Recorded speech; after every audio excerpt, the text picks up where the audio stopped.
Mr. President, tukwagala nnyo.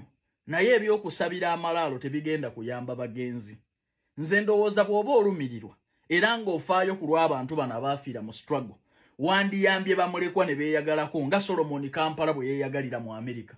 Bano abaana b'abagenzi abaafiira mu struggle mu firimu twandibalabyeko nga beeyagalira mu Amerika ku lw'omusaayi gw'abazadde baabwe ogwayiika.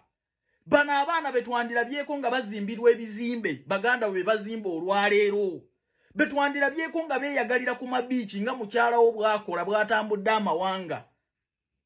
Singa ddala oyagala abaana bano kuba toli pasita kikyokola mu malaalo g'abantu. Ffenna tukimanyi bulungi nti omuntu bw'afa tosobola kumusabira kumuwonya geyeena. Bye yakola ku nsi bye bimulamula maaso ga Katonda we. Kikyokola mu malaalo g'abendi gw'atali mukkiriza. Kubanga ne kyaki zennyini Mr. President otandise okuziyingiramu ng'onoonya kalulu. Ffe tukumanyi oli musajja mulasita. Wali tokkiririza mu ddiini yonna. Kikyokola mu malaalo g'abendi okwekubisa obusalaba n'okwezibirizisa. Ddala kigenda kwongera ki ku mugenzi? Akakamuli k'otutte ku malaalo. Ng'abaana b'abagenzi n'aba Yasini Kawuma gw'ogamba nti ye yaffe essasiryo tebasoma olwaleero. N'amalaalo tegazimbwanga.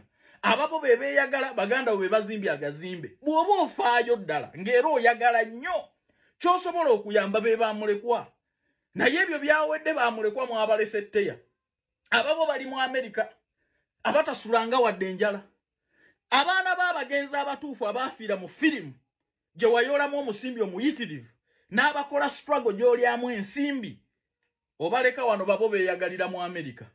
Mr. President tukusaba tukwagala nnyo era seffe tukyakugoberera naye tusaba bw'oba oyagala ddala abantu bano olekeraawo okugenda mu malaalo g'abantu emizimu gijja kukukwatira bwereere. Ekira toli pasita tokyava ovaako adiisi kyesabira omuntu. Esabira omugenzi oli pasita oli imaamu. Kikyokola mu malaalo g'abendi. Emirambo girina obusungu. Ababo be beeyagala ku musaayi gwabwe bw'oba oyagala nnyo teweetaaga kgenda mu malaalo. Mr. President teweetaaga kugenda mu malaalo g'abantu gwe kwata bamulekwa batwale mu Amerika beeyagale nga Solomon Kampala. Leka bamulekwa b'abagenzi abafiiridde mu struggle bazimbe ku bizimbe nga baganda bwe basitudde. Leka nabo beeyagaleko nga bwe mukola. Awo emirambo gy'abagenzi gigenda kubeera teya nnyo magombe. Gigenda kukubira engalo. Naye obwo obumuli bw'otwalatwala ku ntaana z'abantu ne weekubya ebifaananyi n'okola statement empitirivu ne weezibirisisa n'okuba obusaala bw'ojja kuvaayo n'embooko bakutwala emisinde ku malaalo. Kati nkimanyi mugenda kuyomba, mugenda kunyiiga.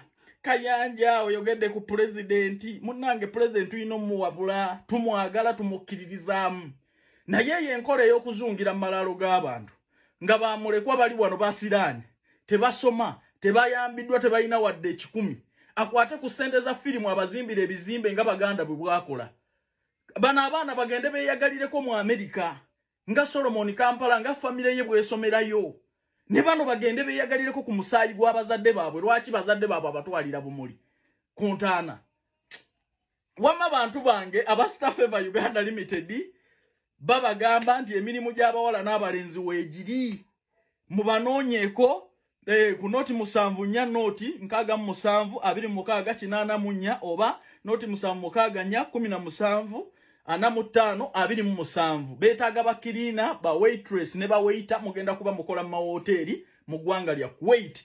Ba waiter babasasula $2 ne ba waitress bakiriina $1.5 oteekamu ssente zo ng'omaze kulaba ku visa.